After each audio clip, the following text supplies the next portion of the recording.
OK, pour faire l'amplitude articulaire de la hanche, le patient a besoin de changer de position quelques fois. Donc, pour maximiser notre temps et aussi épargner le patient à avoir à changer de position plusieurs fois, on fait tous les mouvements dans une même position avant de changer de actif à passif à résister. Donc, on va commencer avec les mouvements qu'on fait avec le patient couché sur le dos. Donc, le premier qu'on va faire, c'est on va faire la flexion de la hanche. Donc, on va demander au patient, est-ce qu'il peut emmener son genou le plus près possible de sa poitrine? Il peut plier son genou, donc le genou le plus près possible de sa poitrine. Puis après ça, de revenir à une position neutre, d'avoir la hanche à 90 degrés pour pouvoir faire la rotation interne puis externe.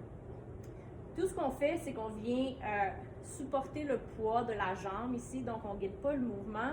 On va demander au patient d'emmener son pied vers l'intérieur en tournant son genou vers l'extérieur le plus possible pour tester l'amplitude articulaire en rotation externe et de faire le contraire, donc emmener sa cheville vers l'extérieur, son genou vers l'intérieur pour faire la rotation interne.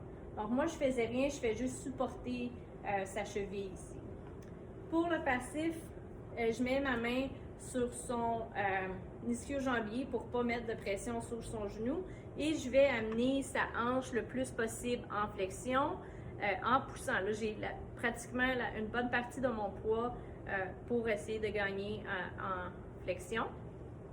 Puis ensuite de ça, je le ramène encore une fois à 90 degrés et je vais guider son genou et sa jambe pour faire la rotation interne et faire la rotation externe. Pour faire les mouvements résistés, on peut supporter une partie du poids de la jambe avec notre épaule. On vient stabiliser en mettant doucement nos mains sur les côtes pour pas que le patient compense avec le tronc.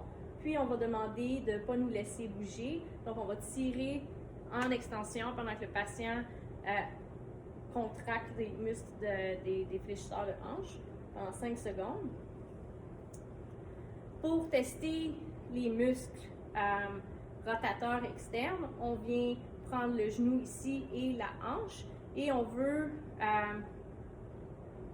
essayer de tourner la... Oh, non, pas vrai, je me suis trompée. Donc, quand on essaie de tourner la jambe en rotation externe, lui, il contracte ses rotateurs internes. Puis, pour tester les rotateurs externes, on essaie d'amener le pied à l'extérieur et le genou vers l'intérieur pour que notre patient contracte les muscles de rotation externe.